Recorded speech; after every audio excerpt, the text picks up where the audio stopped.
Hi everybody, it's Tamara here from Mess Around. I thought I would show you a sneak peek behind our exciting mess boxes. You might not have seen these before. It's a box full of messy play goodies that gets delivered to your home. So shall we have a quick peek and have a look what's inside? This is our Easter mess box, our Easter extravaganza box. Now the first thing I love about it is the box itself. It's absolutely brilliant. It's so full of activities as well, so you can colour it all in, make your own characters on the back. Better than a bog standard brown box, isn't it?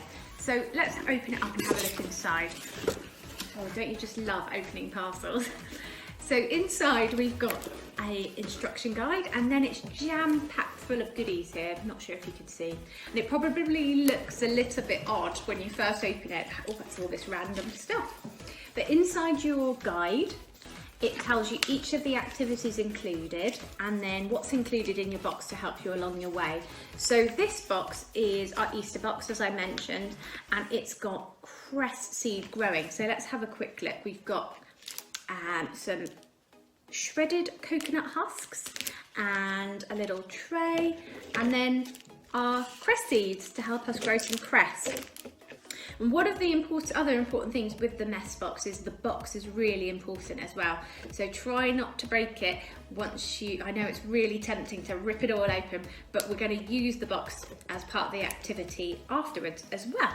So also included is water beads. So included in a little packet there, and that's going to help us create a little pond.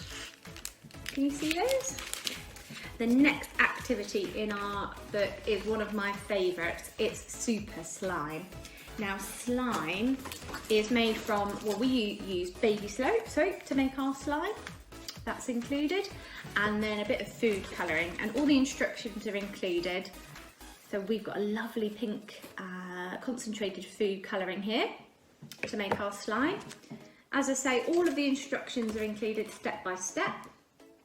Now normally this box would include spring rice. We opted not to include any food products for the foreseeable, just because there's a bit of a food shortage going on. So you could try and use some rice from the back of your cupboard, but this would also work with oats or pasta or couscous even, anything that's hanging out in the back of your cupboard that you want to get rid of. It's also got egg box decorating, so we'll get our egg box here. And then I really love this, it actually matches my crazy wallpaper behind me, our watercolour. And then you can also make a sensory bottle. So it includes a bottle, and then you could use your water beads or anything else that shakes up inside really. And also to kind of make this a little bit more Eastery, we've got a little frog here and a whole load of Easter eggs included as well, plastic eggs. And as you can see inside, we've got some lovely pink shredded paper that's great for messy play activities at home as well. And as I mentioned, the box is really important as well because we're going to use that. So it has a template included in your guide, and you cut your box up following lots of simple instructions to be able to use it as part of your activity. Now, I hope you enjoyed having a look at our mess box. There's plenty more on our website to keep you busy whilst you're at home, and I hope to see all your pictures soon. Bye!